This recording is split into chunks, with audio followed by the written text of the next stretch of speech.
Always Dreaming wins 143rd Kentucky Derby on sloppy track at Churchill Downs. A trainer and jockey accustomed to success. A headstrong horse with a mind of its own.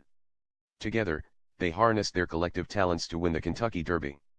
Always Dreaming splashed through the slop for a 2-3/4 length victory on Saturday, giving Todd Pletcher and rider John Velasquez their second victories in the race but their first together. The Brooklyn-based duo has teamed up often over the years and is the sport's leading money winners. On their own, they were a combined 2 for 63 coming into America's greatest race. Joining forces, they were unbeatable on a cool and rainy day at Churchill Downs. "We have had a great relationship for a long time now, and we have won a lot of races together," Pletcher said. "This is the one we wanted to win together." Sent off at 9-2 odds, Always Dreaming made it the fifth straight year that a Derby favorite has won, the longest such stretch since the 1970s.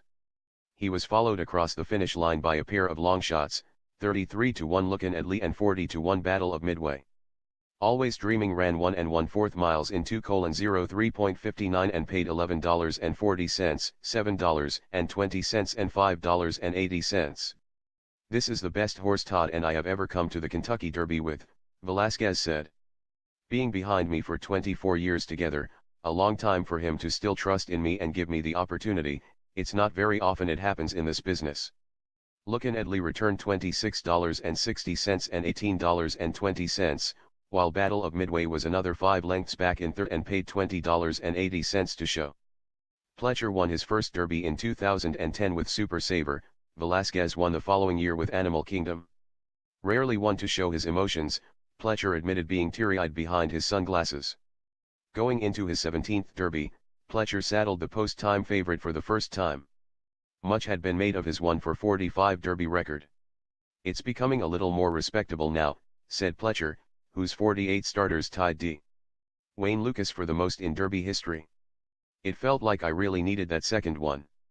Velasquez used his cold speed out of the gate to get good position early in a chaotic start that saw several horses, including McCracken and Classic Empire, banged around.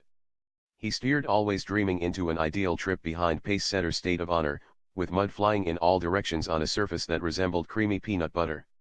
"We got wiped out at the start. McCracken came and nearly knocked us," said Mark Cass, who trains Classic Empire. "The track is impossible." On the final turn, Always Dreaming took command as State of Honor faded. Despite chasing a quick early pace, Always Dreaming was still full of run. No other horses threatened him down the stretch and Velasquez furiously pumped his right arm as they crossed the finish line.